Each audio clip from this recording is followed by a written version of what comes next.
Good morning, you guys, it's Karen, and I thought I would come and tell you, or do another episode if you like, in the grief diary series, I suppose it is. I know that a lot of you guys find this helpful. I certainly find it helpful to talk. You know, even when I do a video where I talk and it never ends up getting published, it's helpful, and even though I'm not specifically talking to anybody. But I talk a lot in my life, you know, and I do talk to my husband, but obviously my husband is working a lot and then he's at golf at the weekend and whatnot. So sometimes I don't want to talk about Dad, and sometimes I don't want to even focus on the whole grieving thing, and other times I do. And so he's not necessarily here when I want to talk. But there's been a few things that have happened that have upset me. I've made some decisions about ashes. There have been some things that have helped me that I want to tell you guys about in case you were going through this, that are really things I never realised would help me, and there are things that were more sort of expected. So the first thing to tell you about is the ashes. You remember I said I was feeling quite upset last time because I was getting Dad's ashes home, and we've got them home. They're in a scatter tube, but it's actually sealed. I didn't realise that. So you can take the top off, but it's sealed. It's like a little perforated lid. So I could actually easily push that in and scatter his ashes somewhere. I kind of knew from the beginning that I didn't want to scatter his ashes, and I still feel like that because there's nowhere, you know, myself and my dad, both of us have lived all around the world, actually. Not my dad. My dad's lived all around the UK. I've lived all around the world, and there's nowhere particularly in a place that is special to myself and my dad. It's more things like the sail on Silver Girl, you know, sayings and things like that, rather than a place. And there isn't even anywhere that I thought was special to my dad that he'd want to have his ashes scattered. What was very difficult for me, and I don't think I explained, was that he didn't, typical him and his humour, in his will didn't say very much. His will only said burial and cremation. You've got an option on it, and he ticked both. And he said to me, I don't care what you do with my body afterwards, after I'm gone. I really don't care. And so it was left down to me to decide, and I didn't think that when I was doing the will with him. Kev was the witness to it. It didn't even occur to me that it would be difficult to decide between those two things, but he said he didn't care. And I decided upon cremation because I thought if he was buried, I didn't necessarily know that I would be staying in where I am staying now, because we're looking for a house and Kev's offices might merge and there's all sorts of things. So I didn't want to have him somewhere where I couldn't come and visit. But I had been thinking I hadn't made the right decisions, remember?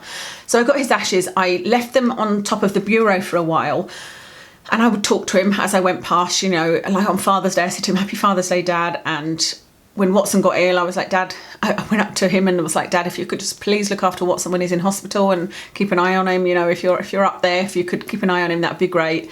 And it was somewhat of a comfort, but I feel like I wished he was in a different vessel, because he's just in this tube, which is a scatter tube, I chose that because I knew I wasn't in a place to know what I wanted to do with his ashes, and I didn't like any of the ones that were advertised on the funeral director's page, any of the permanent ones, and so I thought I'll buy one myself at some point.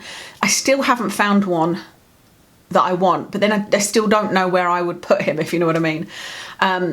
What I did buy was a tiny little key ring with a little heart, like literally about the size of my fingernail, and you get a little screwdriver and a little sort of piece of paper that you and a spoon, and you spoon some of the ashes in it, and you can use that as a key ring.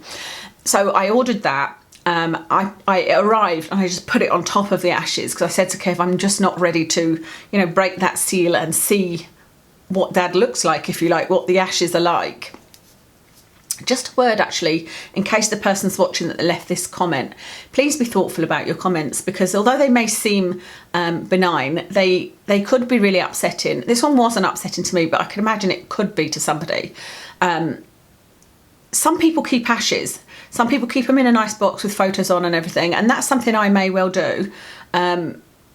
And somebody said keeping ashes is creepy. I think that it was probably somebody very young that left that, but please think, if that's you, please think before leaving things like that. That's your opinion, but everybody is entitled to do whatever they feel comfortable with, and it may not be creepy to them. So, you know, so I haven't found that box yet, and I've also not spent too much time looking because I wanted to find the exact right one, but also I wasn't sure if I was even going to keep Dad. I didn't know what I was going to do with them.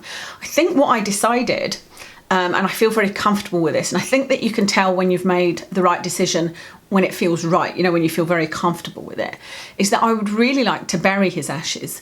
And I can actually do that. They gave me a certificate. They asked who wanted the certificate because we split the ashes between myself and his wife, Eve. I wanted her to have half the ashes. We had a laugh over it. I was saying to the funeral director, remember and give me his left leg, you know.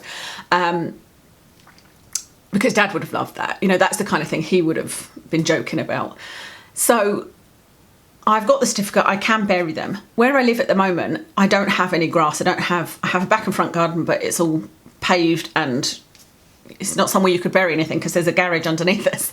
But also I don't believe that I will stay here. I don't believe this is my forever home. We would like to find somewhere with our own garden, you know, our own property, that it's not like communal where there's so many rules. Like I can't even put up a washing line in my back garden.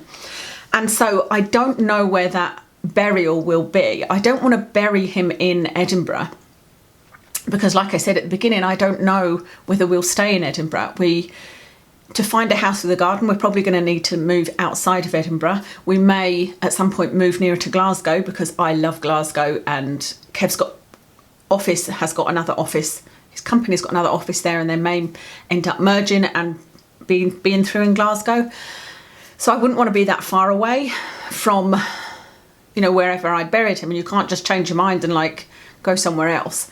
So I thought what I might do is keep him for now, and when we do end up with a place with a garden, I would like to bury him and have a tree growing on top of where his ashes were. And I thought what I could maybe do is get like a big plant pot for the tree, put the ashes in the plant pot, and then plant that, if that makes any sense, so that if we ever did then move from there for any reason, I could still take that tree with me with the ashes in, that they weren't just part of the ground. I don't know.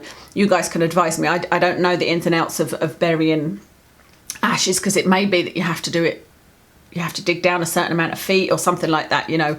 So doing it in a tree may not be possible. I know that some people plant a tree, but I just thought I liked the idea of the ashes being part of the roots of the tree. So that's my thinking. And I may at that point decide that I want to keep some of them in a little box, you know, in a miniature box. I don't think I'd want a huge box that's like a big presence in the house, because I almost don't want to be constantly reminded, but something very small I think I would quite like, but I don't know. So that's where I am with the ashes. God, that was a long story just for ashes, wasn't it? So how am I feeling? I feel like in some ways I worry that people are going to, not people like you guys watching, because you guys have been absolutely amazing, but that people around me give you only a small amount of time to grieve, and then it's almost like it's forgotten. And what I mean by that is I said in one of my previous videos that the first time seeing people was extremely difficult, because I don't know what it is about it, but the first time I saw Kev's mum and dad, as soon as I saw them, I was upset. I was really nervous about seeing them, and I was upset. The first time I saw my neighbours, the first time I saw my friend, a dog walking friend. I haven't seen my best friend yet, but I know that as soon as I see her, it's like that will be upsetting because she knew my dad. You know, all of those first meetings are difficult. However, now having had the second meetings with everybody, not with Kev's mum and dad, I haven't, but with people kind of around here, I suppose, in my community, it's almost like it's forgotten. And what I mean by that is the first time they see you, it's I'm sorry for your loss, and you talk about it. The second time I've seen them, they're like, hi, how are you?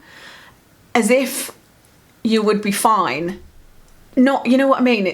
I don't know, maybe I'm not explaining myself right. Like I would expect them to say, how are you coping now? But people obviously find it very difficult to talk about, don't they? And they find it difficult to ask questions and don't necessarily want to know the answer in case you say, well, I'm doing terribly. But I feel like people are just almost like, hi, how are you? How's Watson? Like, life goes on, you know. It was only a month ago, because it's now just over a month that he died. I can't believe it's a month. It feels like it was a few days ago in some ways. But I also feel like a little bit, I hate to say I'm getting back to normal, because it will never be normal again. But I feel like I'm starting to move forward, which is in some ways an uncomfortable feeling, like I said in the last video, because part of me doesn't want to move forward, you know. And when people say to me, hi, how are you? I'm like, not great, my dad died, you know, did you forget?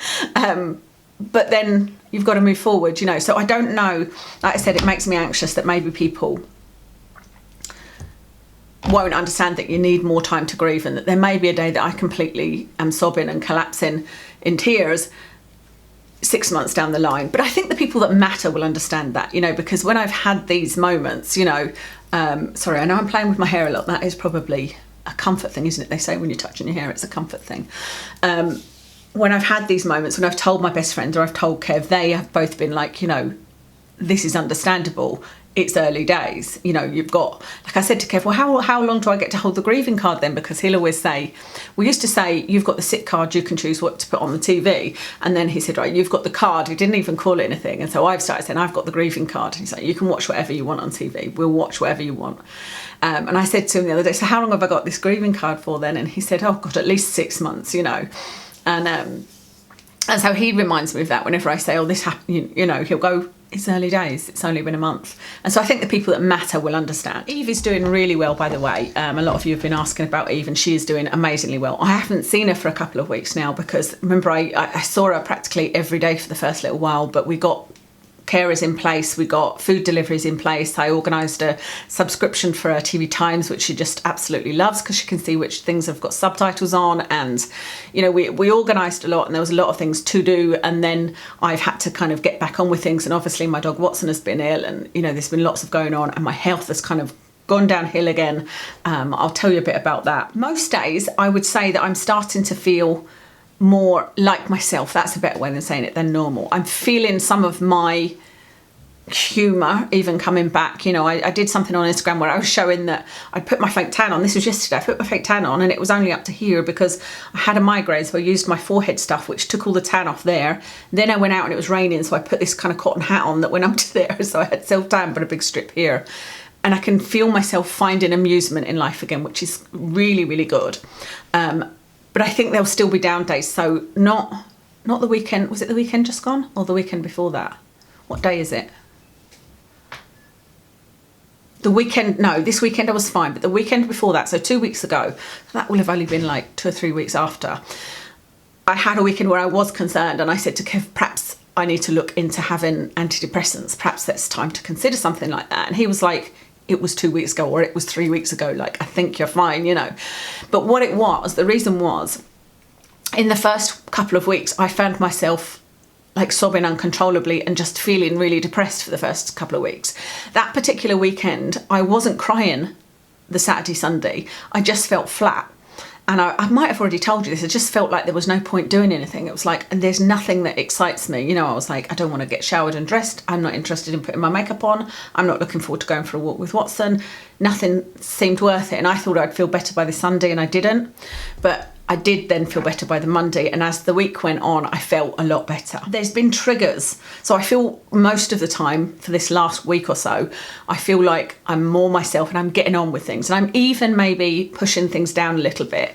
And I think there's a balance to be found with that because you shouldn't push your emotions down all the time because otherwise, you know, I think they will go inwards and cause you health problems or you'll just explode one day with, you know, in a complete mess and it'll overcome you. But there is also a balance because sometimes I'll think of something to do with my dad and if I focused on that, I know that it would upset me, so I don't focus on that. I go to something else. But when I naturally get upset, then I naturally get upset and I don't stop that.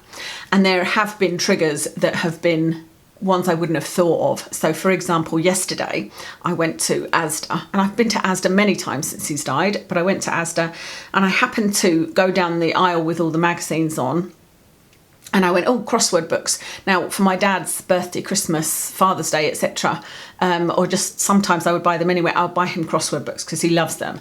And I feel like they're quite expensive, so I would occasionally pick them up and either collect them and give them to him for an occasion.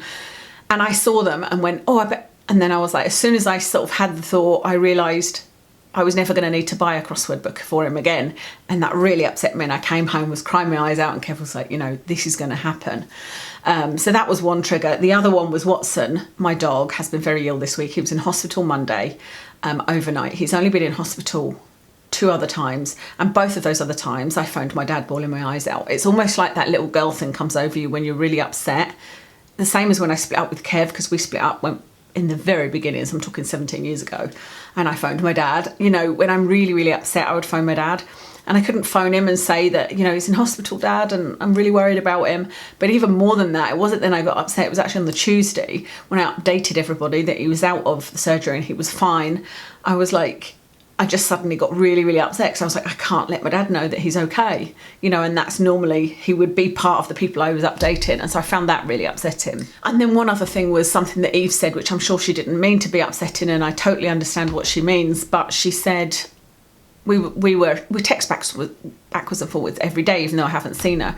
And she was saying that she was particularly upset about Dad, and I was saying it, you know, me too. And she said that I was lucky to have had him for so long, that she didn't have him for long enough. And that just kind of broke my heart, because I don't know why, but just somebody saying that I was lucky to have had him, I felt like I don't feel lucky. I mean, I do. I am lucky. I know I am, because there are some people that lost their dad very young. You know, I know people that have grown up without a dad.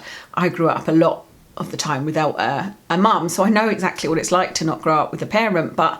And I know that I am lucky, but for some reason that just upset me. And I also get why she's saying she didn't have long enough, because she only had a year. But it hit me why it's such a big thing, that living without a parent, because you've never done that. You know, if you put aside, obviously there have been times when my dad's been in prison. There have been times where we weren't able to see him because of custody issues, and, you know, when I was living with my birth mother for a short while. But he's always been there. And even at those times, I knew I was going to see him again. You know, it was like, and there were letters and there were phone calls and things like that. So I have never in my 48 years lived without my dad, and that's why it's so difficult to lose a parent, because you've never in your life lived without them. I've never known life without my dad at the end of the phone, or, you know, looking forward to seeing him, that kind of thing. So that's why it's so difficult. And I think that kind of hit me, and I was like, that's why it's so difficult. It's actually making me feel upset talking about it. So I finally kind of get it, because I was thinking, you know, in some ways I was feeling like it must be worse for Eve, and in some ways I do think it's worse because she's lost her partner, and so I've still got my partner to go to give me a hug about the fact that my dad's died, whereas Eve hasn't got that. And obviously she hasn't got her dad, so she hasn't got somebody to go to. You know, the person you go to comfort you most often is your partner. So like I said, I know that she didn't mean it to upset, but it just got me thinking. So on to the things that have been helping me. And like I said, I thought it was worth telling you this, because in case you're going through the same thing, maybe some of these things can help you. And nothing, you know, in a way, nothing can help you, because nobody can bring that person back, and they're gone. And it's like, when I get upset, I'm saying to Dad, where are you? Where have you gone? Like, come and tell me where you are. You know, I don't know that you're okay, and there's so many things I wanted to tell you, and yada yada, you know. But there are things that I just thought, oh, this is nice. And I think that's all you can hope for, really. One of the things that I think will help is what you guys have recommended. Quite a few of you have mentioned going to a spiritualist church. Well, I'd heard of spiritualist churches. My dad was very religious, but I don't think he believed in spiritualist churches. I think they're kind of against the belief of most churches, if that makes sense. So I think I'd only heard about them with a negative connotation, but I looked them up and I was like, oh, okay, it's kind of like having readings. And that really, really interests me. Now, I'm not a believer in God, so I don't know whether I would be welcome going as an atheist. I imagine I would, but I found a couple. Obviously, they're not open, and goodness knows when they will open with it being lockdown. Or, you know, we're coming out of lockdown now in Scotland a little bit, but not much. But when they open, that is something I'm going to consider doing. I will consider going to a service, and, you know, they do readings within the service, and seeing how I feel about that. So thank you very much for those suggestions. So these are the things I put on my list that helped me. Having a bath is something, and I think it all comes under this heading of, a lot of people say to be kind to yourself, and so I tried to take that on board, because it's not something I'm good at. I'm not good at being kind to myself in terms of taking time for myself, but I would make sure I was like, right, okay, I'm going to have my bath every day, and I'm going to take that time to myself, to just relax and not rush and think I've got to get, you know, because there was a lot to do in the first little while. So having a bath. The next one is really, really weird, but super dry joggers, super dry jogging pants. So I bought these jogging pants because I was like, I bought this one pair of jogging pants, and I'm still struggling with weight, you know, but I bought this one pair of jogging pants. You may remember me talking about it, about buying the right clothes and everything. They felt so comfortable, and I was like, you know what, I'm going to buy some more. But they didn't have the kind that I'd already bought, and I bought these other ones that were super soft. And wearing these joggers and just super soft clothing or pajamas felt comforting. There was just something nice, even like the few days after it happened, I would put on my comfy clothes and they were just soft, and I felt like that was a comfort in itself. And I don't know why, I don't know if there's any psychology behind that, but it felt comfortable. So if you are grieving, maybe treat yourself to a pair of super soft pajamas or a super soft blanket or something like that. Green and Black's chocolate I've put. I was trying and have been trying to be kind to myself without going overboard. So with food, I have definitely, you know, I had that diabetic scare.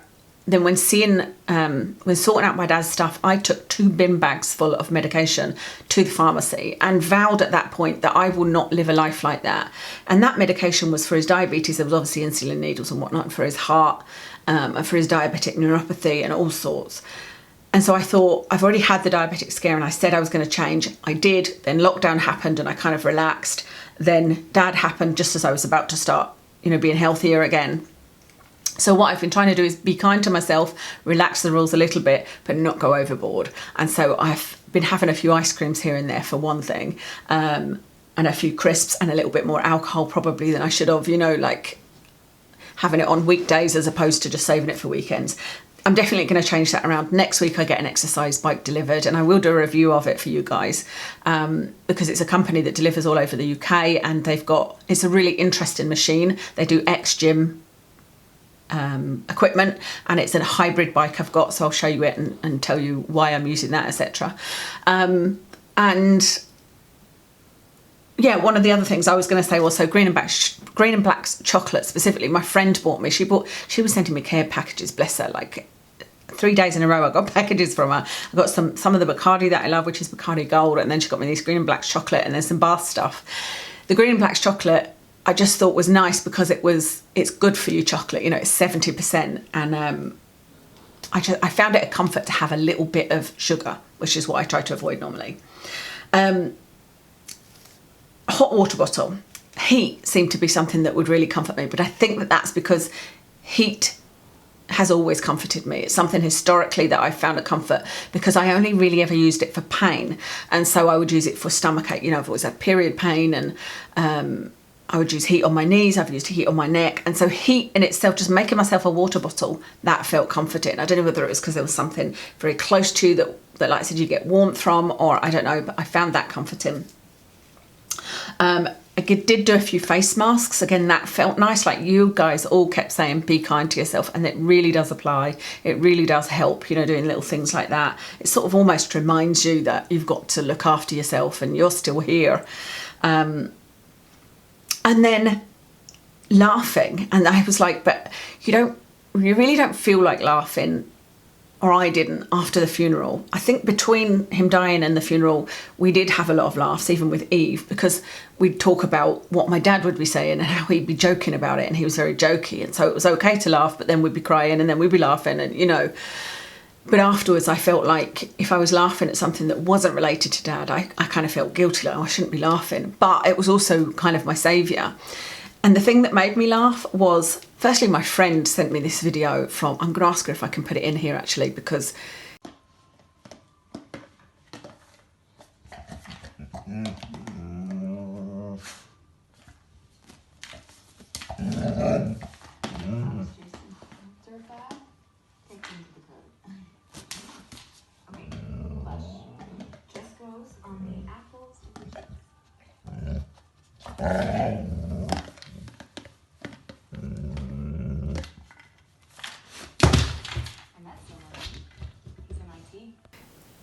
he's just so funny. Her dog is so funny. He's like Watson. He's such a character. And he was trying to get food out of this giant Kong, and he was grumbling away at it. And I had seen the video way before Dad died, and I said to her, can you send me that video again, because it just makes me smile and it makes me laugh, and it just tickles me, you know.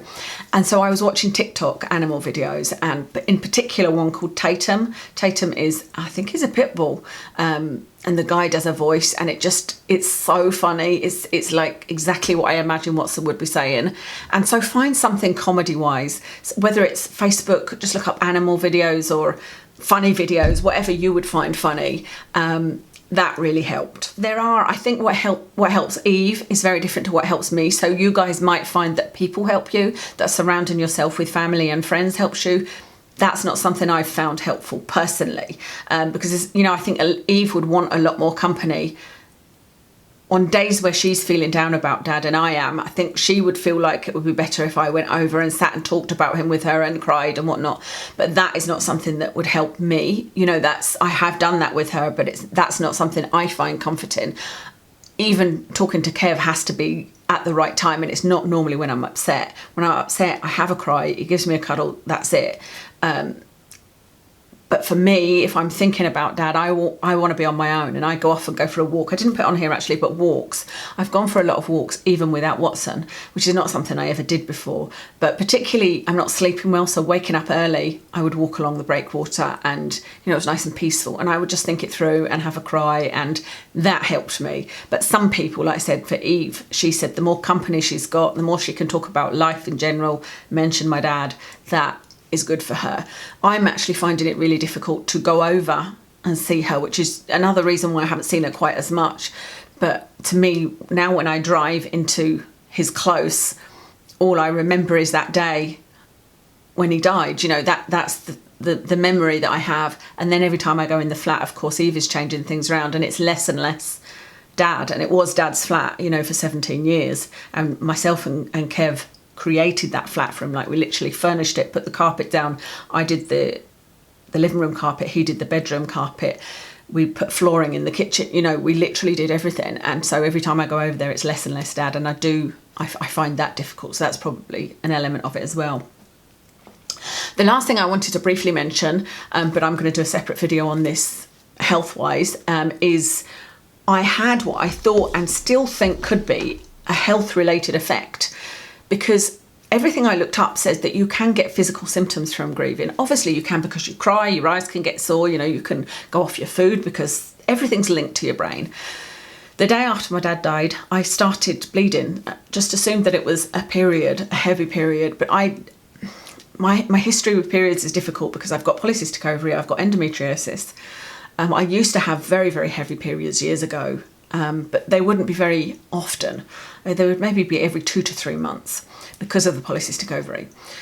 That's been the case even since being on medication to help the polycystic ovary. But then when I did the keto diet, they became more regular again, which I think is, a lot of people have that story to tell. There's actually somebody I watched, Raw Beauty Christie, that's recently got pregnant after 15 years of infertility, and she did keto last year, and I would say that it's probably from that. It regulates your hormones, I'm sure.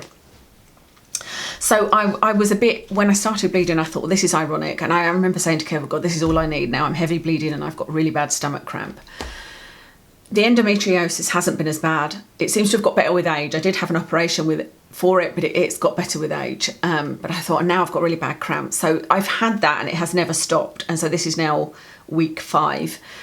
So last week, at the end of the week, I phoned the doctor, and she basically said, no, that's nothing to do with it. Because I just assumed it was stress. I was like, stress has messed with my hormones and brought this on. So I went in, had an extremely painful examination and cervical, and she wants to refer me urgently for either a scan or a biopsy.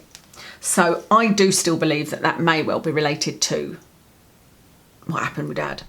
Because like I said, everything's linked, isn't it? Your brain is linked, your hormones are affected by what happens, by what would have happened with Dad, and that will have affected my rhythm, I'm sure. I'm sure it's all connected. And this has happened to me one time before. Actually, maybe I won't do a video until I've gone for what is either the scan or the biopsy. But this happened one time before. I don't remember whether it was a stressful time or not, actually. It was about 2 or 3 years ago. And I remember bleeding for 3 weeks and being in a lot of pain like I am now. I've got a lot of stomach cramp. And I was sent for a biopsy and a scan. And it came back as, they didn't tell me what it was all about. It just came back as nothing. She did ask me, it was a funny GP consultation, because I went, and when I arrived, the receptionist was actually a nurse that I know. She does all my bloods, and she was like, hi, how are you? How's your dad? And I was like, oh God. I said, oh, my dad died. And she was like, oh no. She was really upset because my dad was very charming with women, and she was like, oh, I used to always come in and go, hello, darling. And, that was him. He'd be like, all right, baby, and give you a hug. And, And she was telling me how lovely he was with Eve and all of that. So we had a big old chat. So that was kind of nice, but also a bit reminding me of it. Went into the GP, told her about it. She did the exam, like I said, it was absolute agony. She said she could see scarring on my cervix from I've had procedures because I've had the sclerosis. It's like CNN, it's precancerous cells basically, and I had them burn off, and I had a cervix biopsy. But she said it's not coming from the cervix, it is coming from your womb. So we'll need to get this, she said, either a scan or a biopsy. The reason she was unclear is because she was asking me about my periods, and I couldn't really tell her. I was like, honestly, I can't remember. I said, they're not normally regular. They were a bit more regular when I was on keto, but I can't remember the last time I did keto. It just wasn't much help to her. And then she said, well, have you had any of the other symptoms? And I said, well, what are the other symptoms? And she said, well, low mood. And I was like, well, my dad died the day before it started, so I've not had the greatest mood, you know. Before that, I said, I don't think I have had any changes in my mood, you know. What she was saying was, I'm probably too young to be menopausal, and my mum was in her 50s, her mid-50s, early to mid-50s, but it could be menopause, it could be perimenopause, and this would be a typical symptom. But if she sends me for a scan and it shows that I have a thickened lining of the womb, if I'm not menopausal, then that's fine because it's just periods. But if I am menopausal, it's not fine, and it's something that's a real problem. So she was trying to figure out, is it even worth sending you for a scan? I'd never met this doctor before, and I think she was fairly new, and she was very young as well. Because like I said, when I said, I thought it might be to do with my dad, she went, oh no, that stress doesn't cause that. And I thought, not sure I necessarily agree with that, because I've had a lot of things that are caused by stress. Even my bladder situation increases with stress. Why? Because when you're stressed, you produce more cortisol, and cortisol irritates the nerves of your bladder. So there is definitely a connection. Anyway, so I'm waiting to hear. She was going to consult with another GP whether or not I need to go for a womb biopsy or for a scan, and then we'll see the outcome of that. But I just thought that was interesting, and I would love to know from you guys, when you've gone through bereavements, particularly difficult ones. I didn't have anything with my nan that I know about. Have you ever had any physical symptoms? I know with my wedding, when I had all the stress around my wedding, I had really bad indigestion, and that was definitely stress. So yeah, I'd be interested to know if you've experienced that. So I'm going to love you and leave you, because I think this is a particularly long video, but I hope that was interesting and helpful to you. And I'm so sorry for anybody that's going through this as well, but I feel like I'm doing okay. You know, I feel like I'm starting to accept that I need to continue on with life, and that it will just be different, and that it will be very up and down for the next little while. But I feel like I'm starting to make progress in getting back to myself. So thank you very much for listening, and I'll speak to you again soon.